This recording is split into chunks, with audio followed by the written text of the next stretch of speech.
All right, thanks for joining us again. I'm back here with Dr. Michael Crawley. We are diving back into product operations, and today we're talking about introducing product operations at your organization. So now we've gone through the three pillars of product operations. What is product ops? What are we trying to accomplish with it?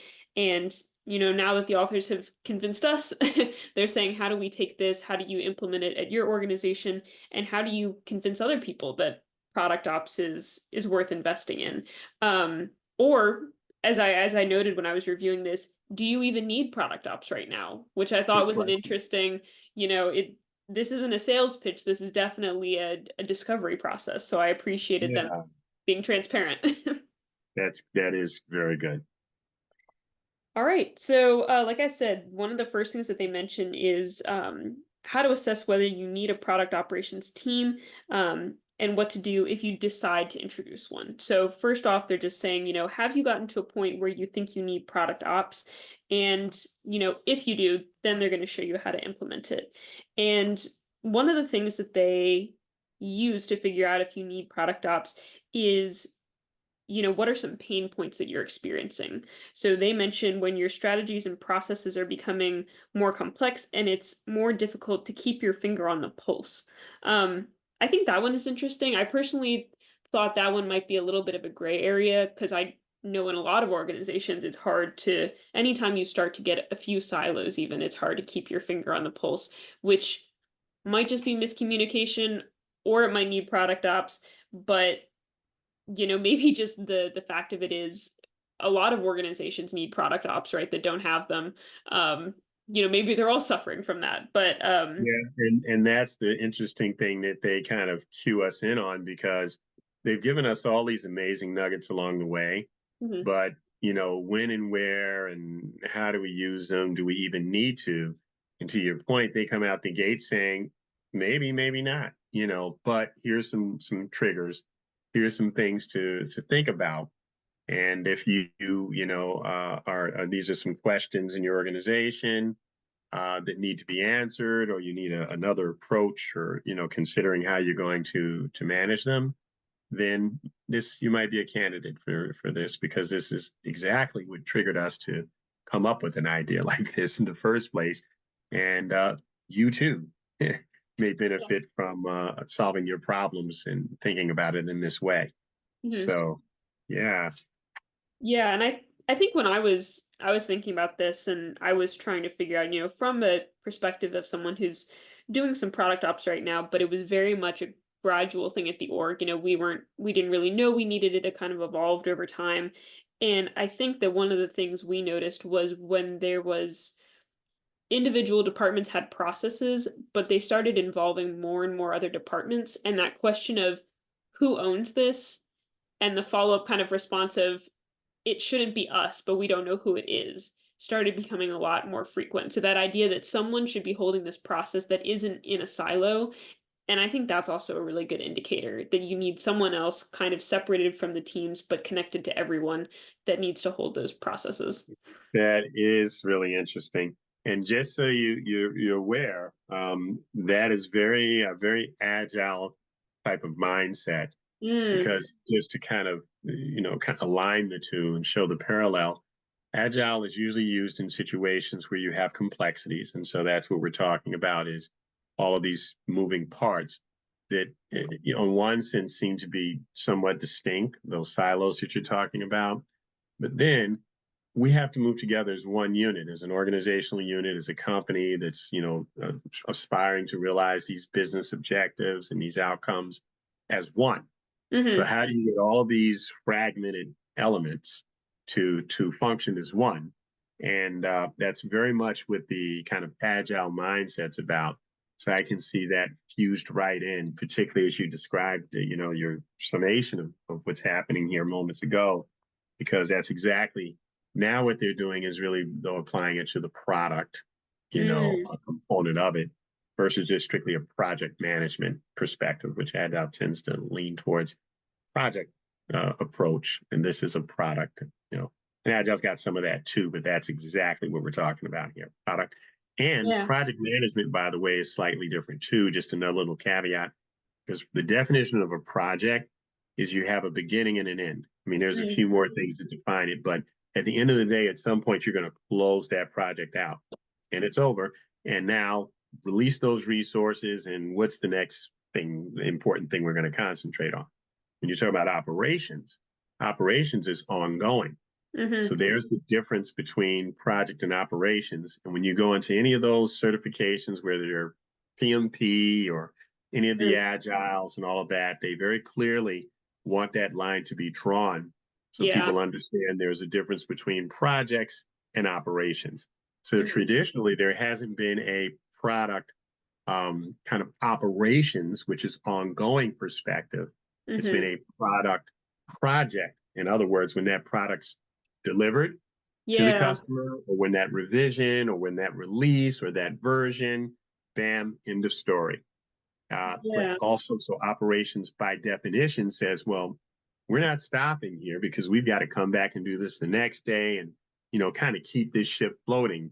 And people have to come here and make sure that product is viable every step of the way. This is ongoing, but we still want the good elements out of that product slash project mindset, approach, ecosystem, whatever it is, or those combination of things are in our operations.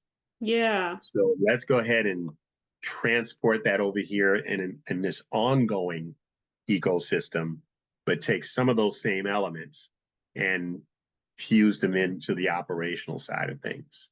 yeah. I love the idea of operations and specifically product ops is kind of being that tool where we're taking agile into more of the continuous uh product mindset. Yeah, and ongoing versus okay, we built the product, we've got you know Apple, iOS version 10.1.5, bam, done. You know, this is yeah, but this thing has to continue to work. It has to function. People have to use this every day. We have to Yeah. have a team here that makes sure that thing is working the way it's supposed to. And let's keep that product mindset with us as we shift into operational mode. Yeah. Yeah, absolutely. And I like the fact that, when we're talking about that, you're talking about, launching a product and then realizing there's things that pop up over time. And so I think this process of starting to see these sticking points and, as your organization grows and stuff like that, that they show how this leads really easily into the pain points that you can address with those different pillars that we talked about earlier. So data and insights, market research, and then governance. And sorry, not directly related to the pillars, but how they already segmented these for us and showed us how product ops can help. And now they're saying, if you're in that spot where you're starting to see these issues, here's how you can kind of start product ops in one direction. So they're not saying like take the entire sphere of product operations, drag, drop into your organization. Let's roll out everything at once. They're saying like find that small piece where you can make the most impact, find your quick wins and start there. So That's awesome. Yeah, yeah. that is awesome. And you're right, these this little template, so to speak, that they give us, which you just called out with the data and insights, Hmm. customer margin niche, and the government governance and operating mode. Again, you talked about the complexities earlier where sometimes we're doing some of those and they're siloed out. Hmm. But now to roll them up to kind of the operational level where you're, Yeah. having cross functionality between these silos. And again, we're moving together as one single unit and consider those very important elements. And there's so many of them. Great points you just made where you say, well, where's more or less that low hanging fruit or those Hmm. couple of low hanging relevant elements that we need to really zoom in on, keeping all of these important product components in mind, right, at the Yeah. operational level. Yeah. Yeah, definitely. And they talk about the one of the quotes that I really like from this section is the last sentence, and it says, "In any case, it doesn't matter where you begin as long as it helps." So, don't worry about if you feel like you start in the wrong place and stuff like that. If you're making improvements, it helps, and that actually I think rolls directly into the next section, which is focused on buy-in. And as long as it helps, hopefully you'll have you'll have some of that buy-in already because people are feeling that pain point and they can see if you communicate it well, how product ops can help you. So I think jumping into the getting buy-in section, they talk about what those different bullet points are that you want to communicate to the team. Because obviously, short of taking this book, sticking it in the CEO's hand and asking them to read it, usually we don't have that much time, right? So they talk about stating the pain points and then the impact of the pain points, which I think is the real important part here because I've definitely given presentations where you come up with the metrics that are important for you, important for your team, you know, this will impact 90% of our customers and stuff like that. And then you find out that if the person you're presenting to isn't aware of that impact or that impact doesn't, involve them as much, it can still be hard to get that buy-in. So the fact that, it has to impact them. And they point out here that, for the C-suite, for leadership, usually it's that lost revenue or revenue to be gained that's really important. Even if your numbers there might not be as impressive, maybe it's like a, 10, 15% revenue gain versus like increase of 70% customer satisfaction. The fact that it's revenue might draw that attention you need. So I thought that was interesting. I thought that was a good point. Very good point. And I like the way you rolled it into just so smoothly. It doesn't, and I'm reminded of so many projects where uh, it doesn't matter where you begin as long as it helps, which is loose. And what they're getting at there, there have been some projects I've been on in product development life cycles that have, especially in software development, Mm, where these silo teams, because you usually have the developers, you have the business analysts, you even have the UX, UI people, and then the business operations. And this is where the concept of DevOps has become so popular because mm, the development people are the techies, and the ops are what we're talking about here, the ongoing, the business side of it. And they're in different worlds, and you even have segments in between those, like subcategories or sub departments or functional areas on each one of those. And a lot of times in these meetings, there's so much conversation spent over whose priority is right or whose perspective. And I was in one, they were trying to develop this app or enhance it for 10 years. I didn't know wow. that at the time. We didn't know it, but Oh, yeah. they said, you guys come in, we need agile. Okay, let's pick a project in your organization so we can get that small, that step and just do proof of concept type of thing. Hmm. And they pulled this one out the sky, which we didn't know the history of it at the time. We said, okay, great. That's the one you guys want to go with. And then they said, okay, let's probe into it a little bit. We've been trying to do this for 10 years, and it is going around in circles because of that one statement that you pointed out there, that Mm, there just wasn't any, everybody, analysis paralysis, right? There was yeah. so much debate and discourse over the best place to start and how we need to start and what all we need. And it had to be so perfect that nothing ever really got started except a bunch of meetings with a lot of conversation, hypothesis, and just kind of going around in circles. And that's exactly what we did. A lot of times we come in here and we jar it and say, okay, guys, let's pick something. Yeah. Yeah. Let's what, start what somewhere. is it? Yeah, let's get going here. And what do you think's going to chess, as they said here in very simple terms? Well, let's pick something rather small and bite sized, and we can get some feedback on it pretty quickly in a couple of weeks, a month. Hmm. But something that's going to make an impact, Yeah. right, of some sort. And from all that we've heard here, maybe it's just understanding where is the best place to start. So why don't you guys kind of toss those ideas around? And then when we come back, we'll discuss them all, Hmm. everybody out there from their perspectives. And then we're going to pick one Yeah. because everything you bring is going to help, right? So that Hmm. let's make sure whatever we're doing is going to add value. And doesn't matter where you start, let's just stop going around on this hamster wheel Yeah. and get the ball rolling.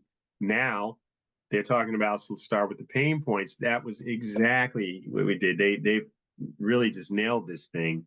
because everybody believes that, their concept, their idea is the best starting point or the one Mm, that's most important.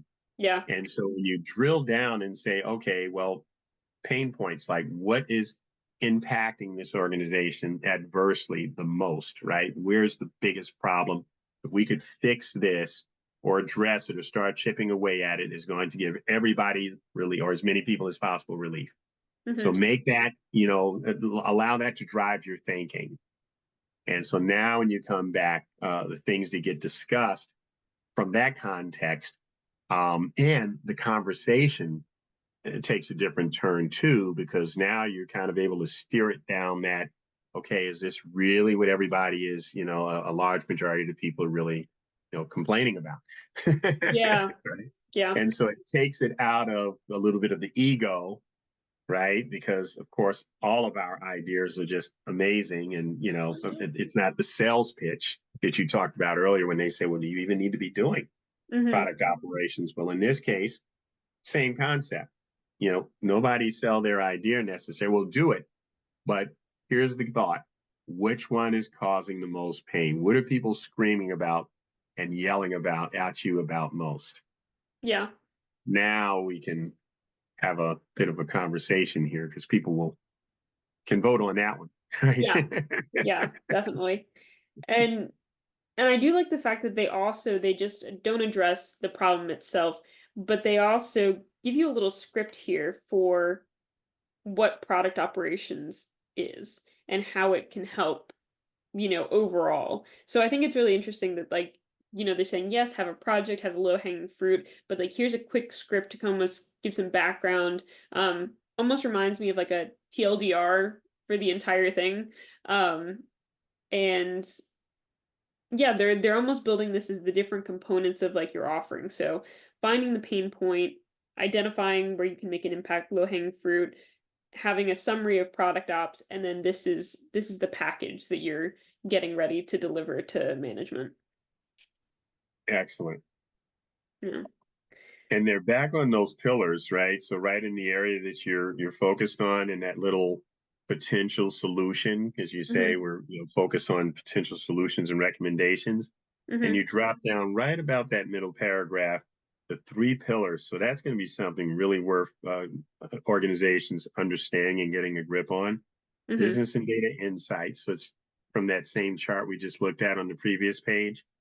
Yeah. Customer market insights and governance and operating models. So that I think is something that we probably don't have time to fully unpack, but right here, because of we give it some context, but those seem to be something that we really want to have a good understanding on mastering, right?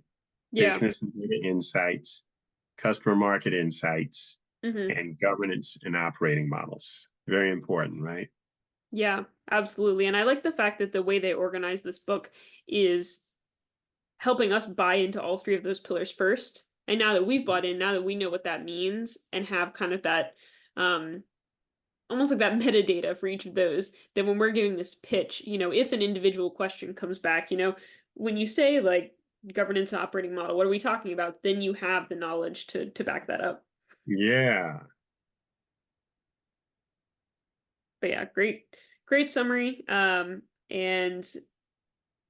I was reading that and I was like, I would have some questions if I were receiving that pitch. And so it does talk about like questions and objections next, which I think is a good way to kind of segue that. yeah, absolutely. Absolutely. Expected value to realize. You know, that is something too that has become interesting and a driver because a lot of times when you look at what is the justification for people making a decision when prioritizing, or even these other points you're talking about, like what element of governance or operating model or anything else, what Mhm. insights from the customer or the market are important, should we be paying attention to? Yeah. And so here, value. And anytime you're able to kind of, the pain point thing is one, but what is adding the most value? And that's Mhm.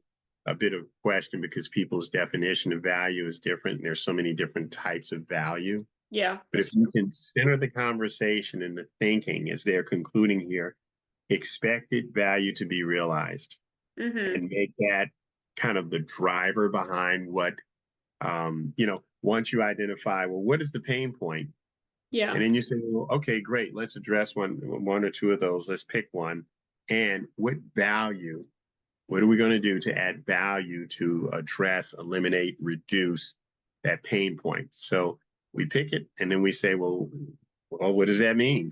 Like, Mm-hmm. okay, well, let's look at this data, let's look at the insights from the market and figure out what it is that would add to give us the most value toward addressing that. Yeah. So value driven thinking, value driven solutions, outcomes, you know, the way you approach this whole thing, value. And again, they're pulling this right out of the project construct because this is very agile and it's Mm. done in agile project management. But now we're talking about product operations, which is ongoing. Yeah. So now we're giving context to it in terms of the ongoing flow of the organization, that you're going to have the same way of looking at things and same way of approaching and prioritizing as which worked really at the project level. Yeah. That's great. I love that connection there. All right. So moving into some common objections, I thought this was interesting.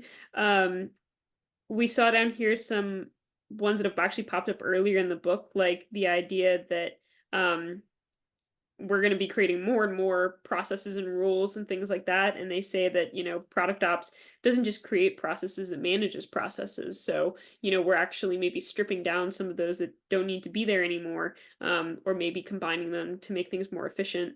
Um, Interestingly, the first one, product managers should be able to do their own analytics, implementation, and analysis. So, probably not coming from a PM there. But you can kind of hear, the PMs in the background getting completely bogged down by the number of requests they have and things to do.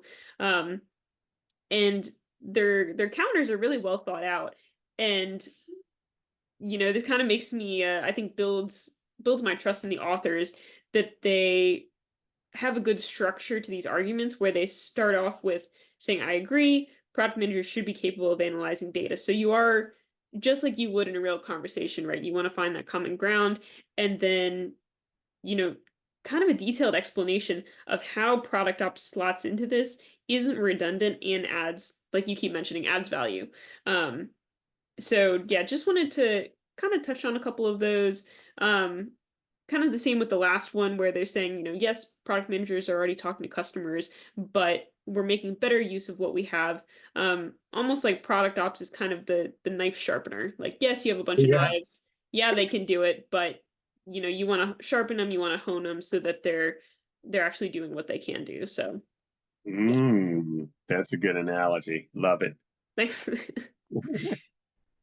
All right. So moving from that, they talk about building consensus, which a little bit more into that thread of, what objections can you get? This idea that product operations will take over the product work. I thought that was interesting, but I could definitely see that happening. And they actually split it really nicely down the middle, how, the difference between product managers and product ops.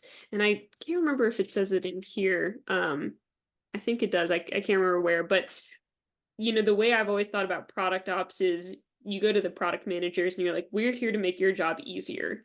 And, Right. hopefully no PM would say no to that, right? Um, this idea that like you're there, you're their support team, you're their cheerleaders, you're not there to interrupt their processes, you're there to hear their pain points and hopefully make it easier for them to do their job. So glad they addressed that. But yeah, definitely, I think changes the way that you see product ops depending on how you explain it. Yeah, and I love that little chart they have there on 167 because it can be a little confusing if this hasn't been put into practice a lot. Which, since it's a new concept, there are very few organizations that have had an opportunity to refine the way they Yeah. approach this. Hmm. So you've got the manager and you've got the operations manager, and as you just pointed out, it's almost like the operate. They enable, right? One enables the other. You have the decision maker, the manager themselves, but the operations manager is, hey, here's the data, Yeah. here's the insights, so that you can make good decisions, right? Will enable you to do that. And going on down the list, right? Supporting the communications and data inputs and everything else. So the operations manager is kind of the enabler. I Hmm. mean, because they do have their hands on the ground, right? Their operations, they're involved every day and day to day in what's going on. So they're able to they're close to those kind of granular details, so to speak. Mm. And they're just the right group of people to collect that, curate it, and pass it on. And that could Yeah. be missing if you don't have that operations, what they're suggesting to us is a potential approach to managing product, right? To have the product operations component. Hmm. And so as we see here, and we look at the operations manager as the enabler, Yeah. it's saying, oh, wow, okay, I can see where that is helpful. And as you said, what product manager is going to turn that down, right? If Yeah. you're helping them out. Yeah. Oh, I found one of the quotes I liked here. They said, um, this is a quote from the VP of Product Management and OutSystems. Our product operations team acts like a miniature product team, and our customers are the product managers. We're solving their problems by using product management techniques, methods, and mindsets. And, granted, that could get a little confusing because we just talked about the roles of product managers versus product ops, but I think that really Mhm. does capture that enable or kind of, mindset that you were mentioning. So, Yep, it actually is a definitely good mindset because, again, the operations team they're talking about as a miniature product team itself, and the customers themselves being the managers. mhm, And of course, you're using same product management techniques. You're not learning anything really. I mean, you're leveraging the experience that these product managers are bringing to the table already.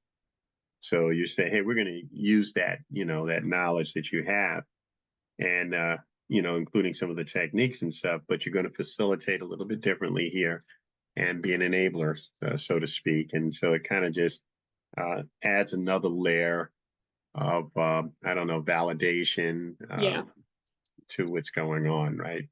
yeah, yeah. And from there, they have another diagram here where it shows how product ops interacts with the other parts of the organization, like sales, engineering, design, and I think that really moves into the next section from kind of like, okay, you're trying to convince your manager this is a good idea. And it's like, okay, your manager is given the sign off. Now, how do you convince all of these other functional areas that you're there to help them too? And like, how do you work with them to convince them that product ops is a good idea? Um, and so I really like this next section that shows the benefits of product ops for each of these and how you can kind of pitch it to them. Like, what's the benefits of partnering with product ops? Like, we're here for you. Here's what you can, expect to see. um, Yeah.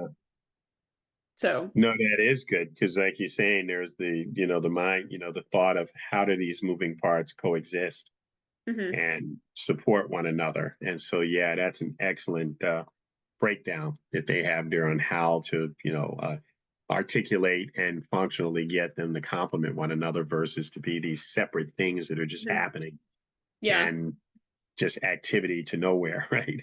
yeah.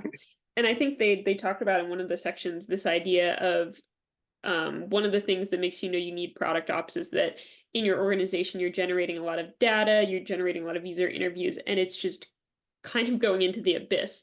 Like people are creating a lot of value and it's just being dropped off. It's not being shuttled between um, departments effectively. And so one of the central themes I found in this section, 171 through 173, was you're using what's already there, you're just using it more effectively, and you're making sure everyone's voice gets heard. And that just kind of applies to everybody. Yeah. This when you go to product, the everybody is so they've got a couple of roles here. We've got the research people, user Hmm. experience and user research. You've got sales and marketing. You've got the data science people. You've got customer support, which is interesting because a lot of times when it comes to product, they get left out of the equation because it's like you Yeah. guys answer the phone, do Yeah. your job, Hmm. and they got them front and center as part of where a lot of this feedback is coming from. And When you Yeah, think about it, absolutely. that makes as much sense as engineering, right? Because the customer people are the ones that are interfacing with the end user or the customer. Yeah. So they hear stuff, they understand a lot of what a lot of people other people don't. Yeah, essential, definitely. Yeah, win them over and make a nice little gumbo out of it, right? Get all of these ingredients in there and stir it up, and you know, I like that. Like product ops gumball. Yeah. And so this is actually a pretty short section because that's, kind of the end on the instruction part. And then they have a great case study here about amplitude. And they really focus on these key quick wins. So you were talking earlier about low hanging fruit. And just working through this, I can see a lot of the things that we identified before. So they talk about finding the highest needs and pain points. Then he talked with a lot of people, 15 to 20 people, which I thought was really interesting and highlighted on that section of kind of finding out, looking at the whole landscape, talking to everybody, seeing um, everybody's point of view that I think a lot of times gets missed. And so I'm really glad that they focus on that. And then there's this great little graph on page 176 about he took the feedback from all these conversations and then mapped out the pain points and then used that to find out what would be a good starting place for quick wins. And to be honest, I looked at this chart and I wasn't exactly sure how one would transfer the qualitative data into a chart like this, but right. I was intrigued. It's a very helpful chart. I just don't know how he got there. Yeah, that is really interesting as to how you do it. They got this little magic quadrant. Hmm. Gartner, the research company, is famous for these magic quadrant things when they're usually comparing products Mm, in categories. So you see it sometimes. They may be comparing customer relationship management systems, and up in that, what we're calling here a high impact, in this particular case, high effort. Those are the ones that are really up on that radar, and we got to make sure that we got our arms around that one very very tightly. And the ones that tend to be on the low impact, low effort side is are deprioritized a little bit in that magic quadrant, and then you got everything else in between. But that high impact, high effort is like where we really need to be uh, putting our energies. So mhm. first and foremost, how do you identify which of these activities, so to speak, belong where? But that's the Yeah. cross-functional conversation. And the team kind of says, "Well, I believe that democratizing user research is, important in our environment, but not so big of a deal. Hmm. However, communications and documentation is critical. Yeah. The software development lifecycle is very important, and so in quantifying, doing qualitative analysis, it's just relative to one, elements relative to one another Hmm. versus giving some specific, numerical value. Yeah. And so we look at something like, and the conversation would drive it, but you look at something like this, then that, all right, where we're going to focus our efforts are in that red zone. Hmm. And we're going to give some attention to some of these others, road mapping. And they Hmm. just kind of threw some things in there because you would imagine that road mapping actually might be relatively important. Well, actually, it does fall on the not a lot of effort to do it, but it is the impact is, well, not a lot of high impact, and it does take effort, right? But Yeah. so we're really going to put our attention on these things that are high as our drivers, where our resources and time and energy and attention, where our Mhm. focus should be. Yeah. Yeah, and this is definitely it's very clear. I almost would have wanted to see like, I know you said we're looking at it more qualitatively, but I figure to make something like this, he probably counted the number of people, like he said he asked them if they could fix one or two things, like the number of people who ranked this problem versus this problem.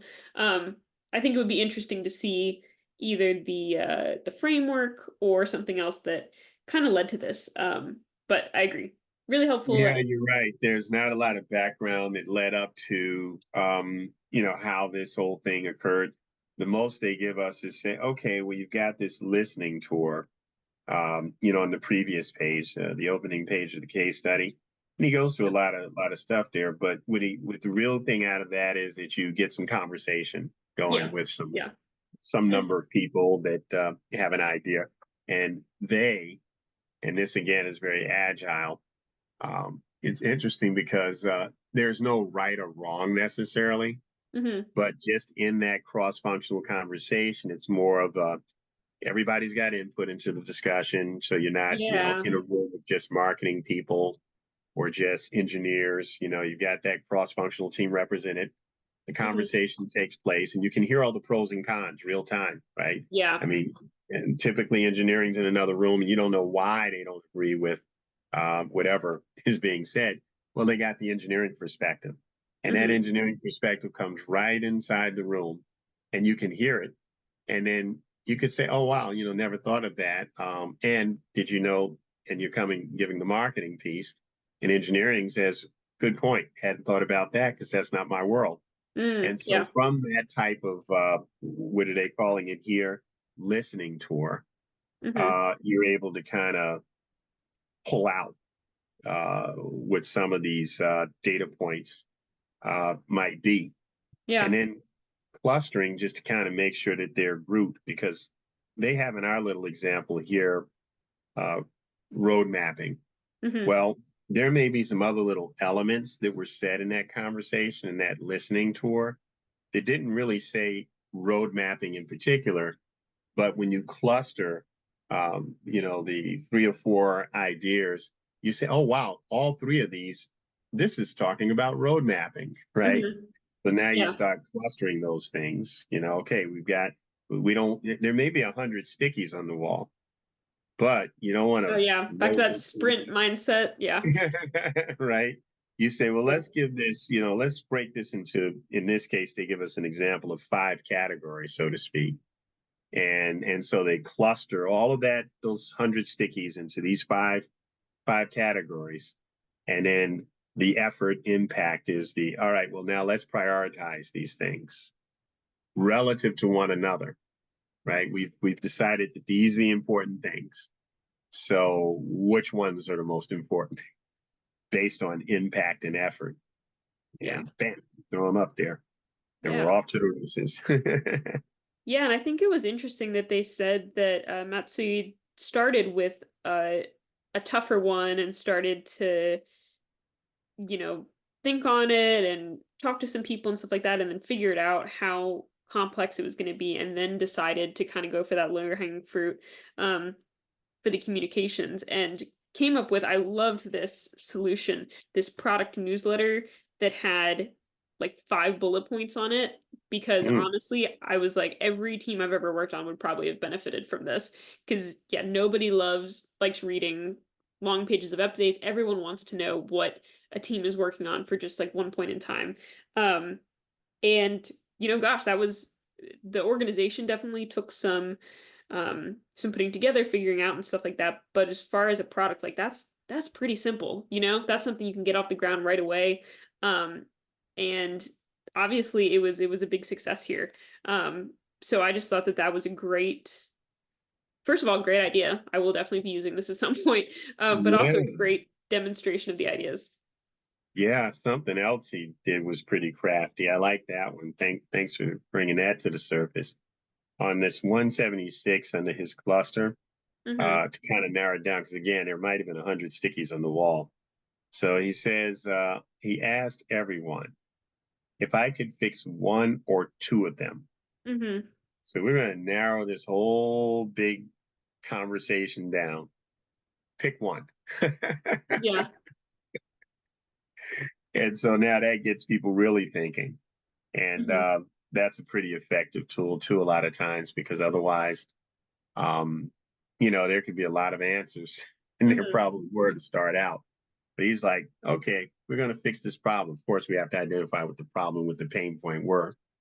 But once we come to a bit of a consensus of what everybody's screaming about, and we get all the stickies on the wall, okay, we can pick one or two of these. Which one is it?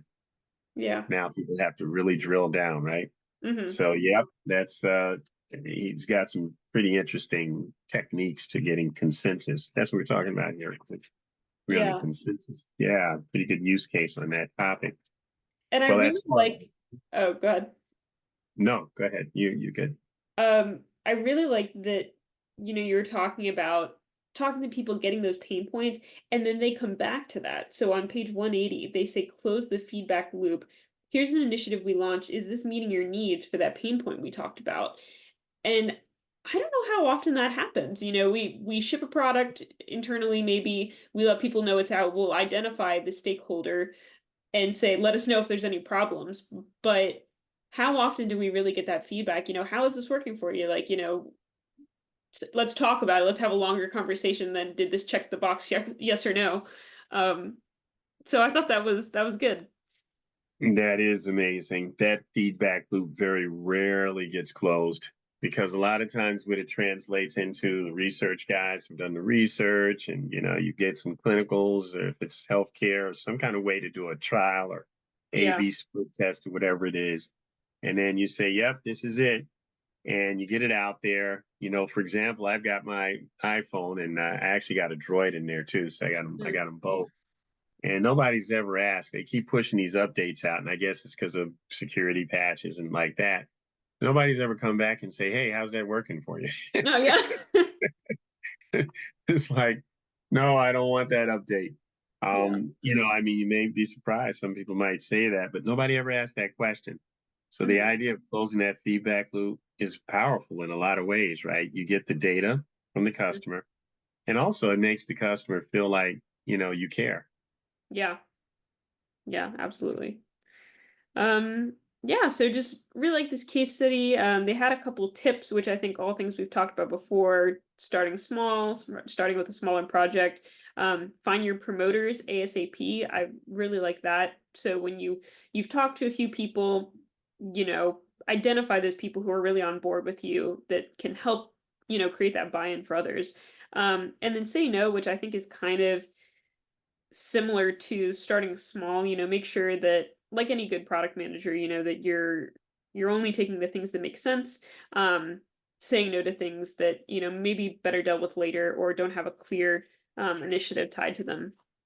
um and yeah, and even the summary section, getting started with introducing product ops. I think this is all things we've picked up from the chapter. Finding your strengths, finding your pain points, figuring out where that value is, being able to communicate it, and then using that to make your pitch. So, pretty straightforward and stuff like that, but I really like that they dug into some of the issues that you can face while doing it, and some of that complexity. So overall, that was good. Yeah, no, that is really good. And you're pitching, so it's a catch-22. Earlier on, they said, "Well, we don't know if product operations is absolutely it, so we want you to decide." Hmm. But at the same time, in order to give them the decision makers, the manager, the data points to mull it over, Yeah. um, you might as well come in there prepared and present the evidence, and then a decision can be made. So, a good Yeah. approach. Yeah.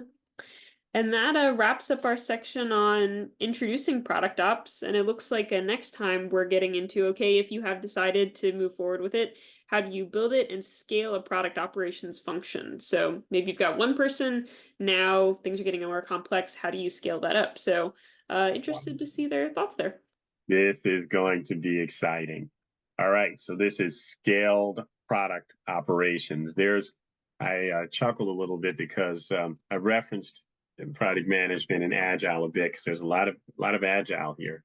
Hmm. Um, and there's the most common methodology is Scrum. Hmm. When you think of agile Scrum, it's almost like years ago, Xerox was just their name was synonymous with copying. There would Mm. be people that would actually say, "Hey, go make me a Xerox," as if Mm. that's what the process itself was called. And I go and look at the machine, and it was a cannon. Oh, So I said, "Well, where am I supposed to do this?" yeah. So the copier versus the strength of the brand. So Scrum has dominated Agile in that way, where a lot of people hear Scrum, and that's the definition of Agile to them. But Mm, it's one of many. Some people call it framework. Some people call it approaches. Some yeah. people call it, modalities. There's just different ways of terming it. But what they've done here is they've taken this thing, as they said, well, we're now going to take this agility concept and we're going to apply it directly and squarely to operations, and Hmm. we're going to in scaling it. So in product agile, there's something called scaled agile, and Mm, what that is, and we probably see it when we get to the next section. So I'm equally as excited to see how this thing unpacks. But in agile teams, you typically have 5 to 9. That's the kind of sweet spot for an okay. agile team. When you get to scaled agile, now you're talking about teams that are up to 125 people on a single Mm, team. wow. They call it a train. And in huge enterprises, you have multiple trains. So a Dang. train or a team all of a sudden goes from 5 to 9 to Yeah. up to 125. And Dang. then you've got multiple of these 125 teams. Hmm. So that's with the concept, just to frame as we get our mindsets around that, what scaled does. And Yeah. that's the equivalent of going from product manager to product operations. Yeah. You're Yeah. going from this one little, very effective way of doing it on a smaller scale. And, the mindset and the thinking is a little bit different because you're focused on a particular way of approaching it. And now you're talking about operationally. So making it, more to an enterprise level, so to speak, and definitely an operational level. And so there's some shifting of thinking to go from that smaller to that more robust way of applying these concepts. Yeah. So yeah, I'll be very interested to see what connections we can make to scaled agile in this next section. That's going to be fun. And scaling product operations in the same way. Yeah. Scale agile, scale product, all scaling. Yeah. Well, looking forward to it. Oh, this is going to be a blast. Thank you so much. All right. Thanks for joining us. We'll see you next time.